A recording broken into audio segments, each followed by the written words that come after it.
जामनेर नगरपालिकेचे पथक आज भाजी विक्रेत्यांचे अतिक्रमण काढण्यासाठी आले असताना भाजी विक्रेते आक्रमक झाले. भाजी मंडईत जाण्यासाठी योग्य रस्ता नाही. रस्त्यावर ठेवलेले अडथळे त्यातून महिलांना ये जा करताना मोठा त्रास होतो, अशी भूमिका त्यांनी मांडली. नो पार्किंग झोन हा फक्त भाजी विक्रेत्यांसाठी आहे का? फळ विक्रेते असो, इतर खाद्यपदार्थ विक्रेते असो, यांना तो नियम लागू नाही का, असाही सवाल या भाजी विक्रेत्यांनी केला.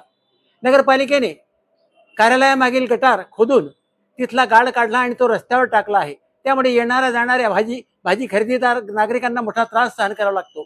त्याचप्रमाणे भाजी मंडईच्या बाहेर आतील काही भाजी विक्रेते हातगाड्या लावून रस्ता रोखून धरतात. त्याचा आपण काय करणार, असा सवाल या भाजी विक्रेत्यांनी केला.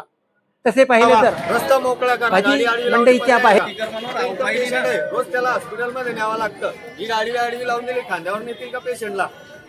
वरून तो मुलगा पडलाय, त्याला रोज हॉस्पिटलमध्ये न्यावं लागतं. ही गाडी आडवी लावून ठेवता म्हणजे यांचं नाकर्तेपणा आहे.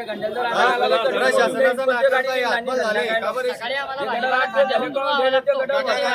रस्ता पॅक करून ठेवता. 15 दिवस झाले. नगरपालिकेने शिस्त लावावी, फाईन फाळा. मी दिसलो मलाही फाईन फाळा. ज्या जागा नेमून दिल्या त्या जागेत कडक कारवाई करा ना. नो हॅकर कुठून कुठपर्यंत आहे आणि तिथं गाड्या नाहीच आहे का कुठल्या? फक्त भाजीपाला हा एका धंद्याला नियम आहे का? आम्हाला सांगा की हा धंदा नियमात बसतो आणि तो धंदा करू. हॅकर मध्ये जो धंदा दिसतो बंदच ठेवा. हॅकर दोन फक्त विशिष्ट वर्गाला, फक्त भाजीपाल्याला टार्गेट करतात नगरपालिकेवाले. आम्ही त्यांना अर्ज पण दिलेला आहे, वारंवार अर्ज दिलेले आहे. आणि त्यांचं म्हणणं आहे की बा गटरच्या तिकडे फक्त नगर, तुम्ही तिकडे काही करा. आणि नगरपालिकेने जे नियमामध्ये ओटे दिलेले आहेत त्यावर त्यांनी गाड्या लावायला नगरपालिकेने कारवाई करायला पाहिजे. आमची गाडी दिसली आम्हाला दंड करा तुम्ही. आम्ही 8 महिने 6 महिन्यामध्ये बसतोय, पण आम्ही बाहेर येत नाही. पण बाकीचे जे येतात नंतर ते बाहेर लावतात, ते माल इकून चालले जातात. आपला माल तसंच खाली पडत राहतो. परत तेच म्हणजे हे गोष्टी परत तेच होत आहे. असं आहे ना, कडक कारवाई झाल्याशिवाय त्याच्यावर पर्याय कोणताच नाही. जोपर्यंत नगरपालिका कारवाई करत नाही, जे भाजी विक्रेत्यावर कोण देईल ते बाहेर आणि या जो रस्ता आहे मधला तो पण मोकळा झाला आणि गटरचे पूर्वी घाण काढून ठेवले ते आता पळले. आणि लाईट नाही. आता बघा तुम्ही जाऊन पहा एकदा, लाईट आहे का मध्ये? आतमध्ये लाईट नाही आता. हा मध्ये पण एकच व्यक्ती जाईल, लेडीज आली तर कशी जाणार? नंतर मध्ये गिराईक लेडीज गिराईक येत नाही. 7 वाजेनंतर मध्ये लेडीज गिराईक येत नाही. आपलं की इकडनं अंधार राहतो, इकडनं हे राहतं, इकडनं मुत्री आहे, इकडनं वाशीत राहतं, इकडनं मोठी गटर त्याची घाण राहते. व्यवस्थित येत नाही गिराईक. चांगले गिराईक मध्ये येत नाही भाजीपाला घ्यायला. असं आहे ना. तुम्ही आतमध्ये घ्या, आतमध्ये तुम्हाला दाखवतो. लाईट नाही.